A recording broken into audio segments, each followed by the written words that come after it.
خدا بھی کیا یاد کرے گا کہ ہم نے اسے کیسا بیٹا دیا ہے، کمال انسان ہے۔ اس کے بعد لڑکیوں نے آپس میں فحش باتیں شروع کر دیں۔ امام اور محمود سمجھ گئے کہ نئی چڑیا سعدیہ ہی ہو سکتی ہے۔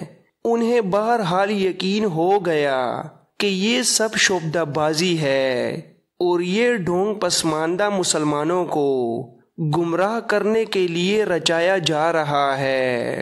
امام نے محمود کے کان میں کہا، ان لڑکیوں کی فحش باتیں اور شراب کی بو بتا رہی ہے کہ یہ کون لوگ ہیں اور یہ کیا ہو رہا ہے۔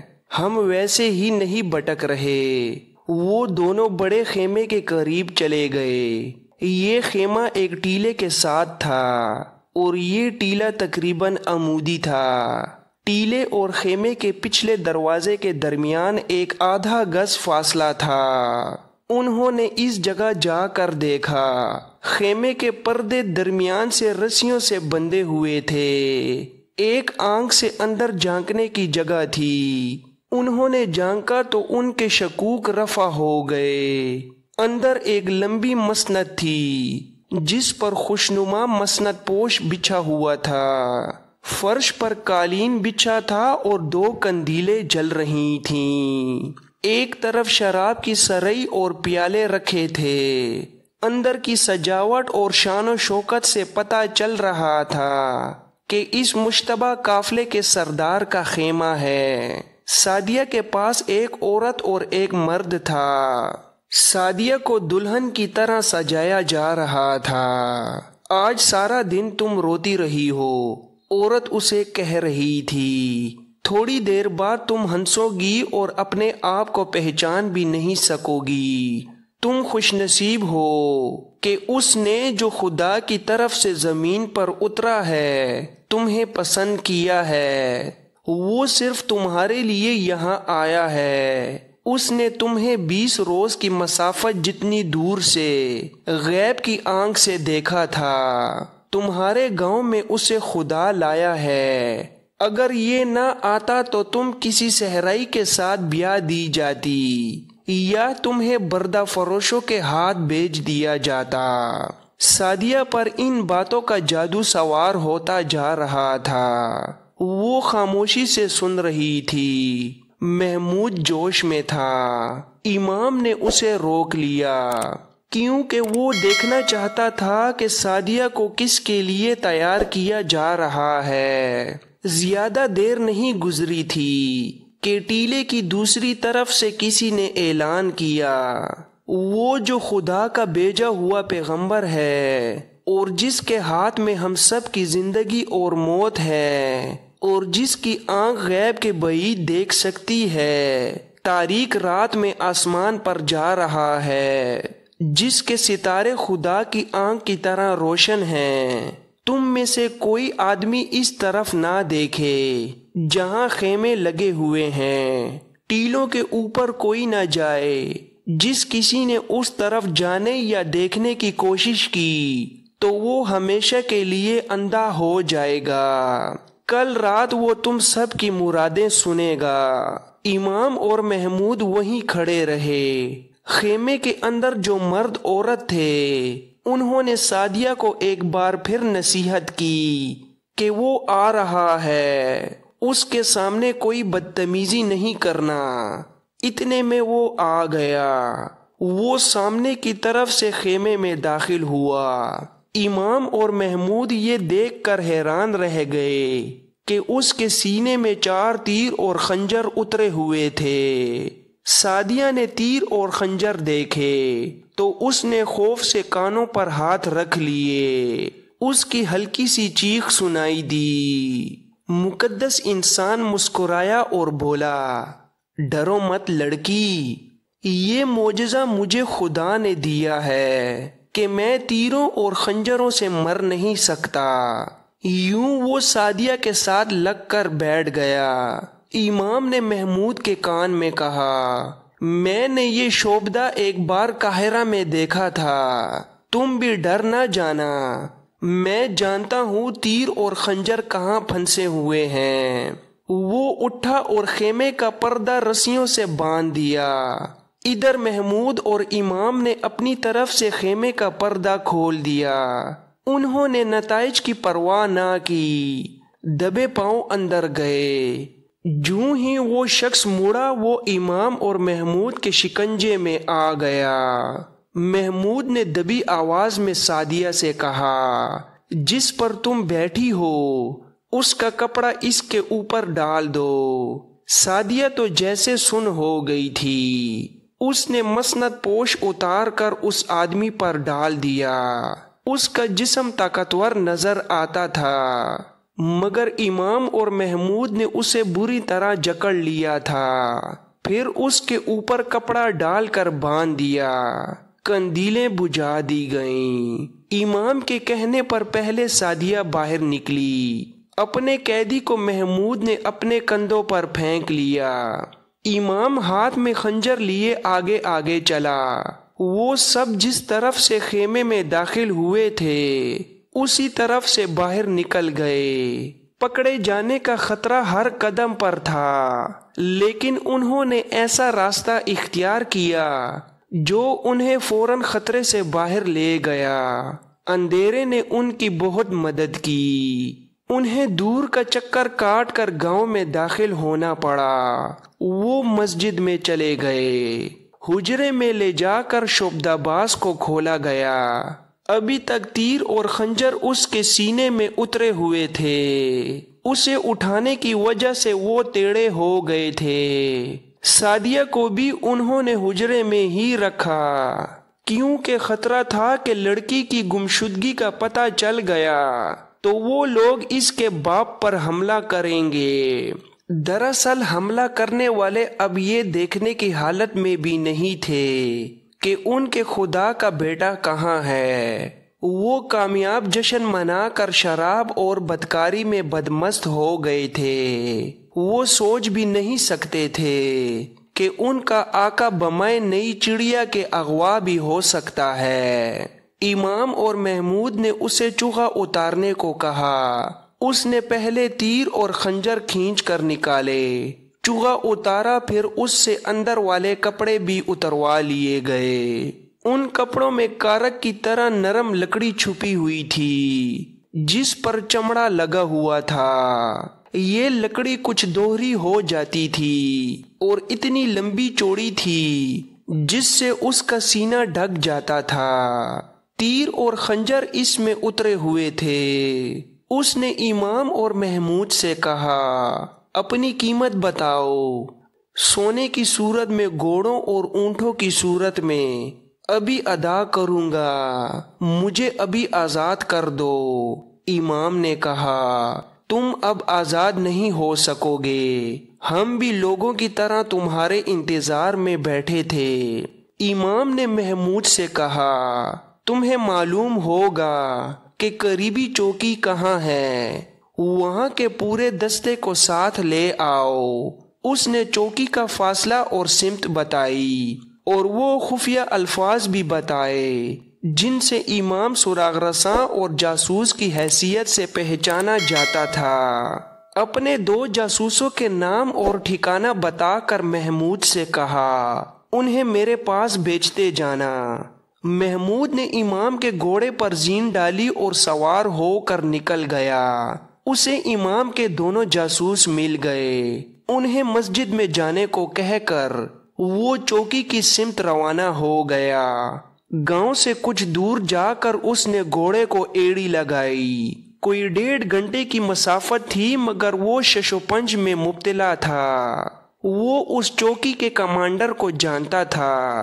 وہ لاپرواہ آدمی تھا۔ صلیبیوں اور سوڈانیوں نے اسے رشوت دے دے کر اپنے ساتھ ملا رکھا تھا۔ محمود نے قاہرہ کو اس کی رپورٹ بھیج دی تھی، مگر ابھی تک اس کے خلاف کوئی کارروائی نہیں ہوئی تھی۔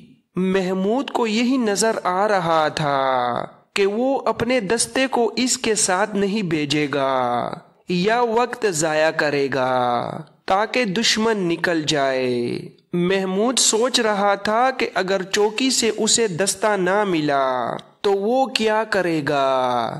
صبح سے پہلے دستے کو گاؤں میں پہنچنا ضروری تھا۔ دستہ نہ ملنے کی صورت میں امام اور ان کے جاسوسوں کی جانیں خطرے میں آ سکتی تھیں، کیونکہ اس شعبدہ باز کے ساتھ بہت سارے آدمی تھے۔ اس کے مریدوں کا ہجوم بھی اسی کا حامی تھا۔ امام کے پاس خنجر تھا، اس کے جاسوس بھی اس کے پاس آ گئے تھے، وہ بھی خنجروں سے مسلح تھے۔ انہوں نے شعبدہ باز کو گرفتار کیے رکھا۔ وہ رہائی کی اتنی زیادہ قیمت پیش کر رہا تھا جو امام اور اس کے جاسوس خواب میں بھی نہیں دیکھ سکتے تھے۔ امام نے اسے کہا، میں مسجد میں بیٹھا ہوں، یہ اسی خدا کا گھر ہے جس نے تمہیں سچا دین دے کر زمین پر اتارا ہے۔ کیا یہ ہے تمہارا سچا دین؟ دیکھو دوست، میں قاہرہ کی حکومت کا اہلکار ہوں، میں تمہیں چھوڑ نہیں سکتا اور میں ایمان بھی نہیں بیچ سکتا۔ محمود بن احمد چوکی کے خیموں میں داخل ہوا تو کمانڈر کے خیمے میں اس نے روشنی دیکھی۔ گھوڑے کے قدموں کی آواز سن کر کمانڈر باہر آ گیا۔ محمود نے اپنا تعارف کرایا اور کمانڈر کے ساتھ خیمے میں چلا گیا۔ محمود کے لیے یہ کمانڈر اجنبی تھا۔ اسے کمانڈر نے بتایا کہ گزشتہ شام پرانے دستے کو یہاں سے بھیج دیا گیا ہے، یہ دستہ نیا آیا ہے۔ یہ تبدیلی صلاح الدین ایوبی کے ساتھ محاذ سے آئی تھی۔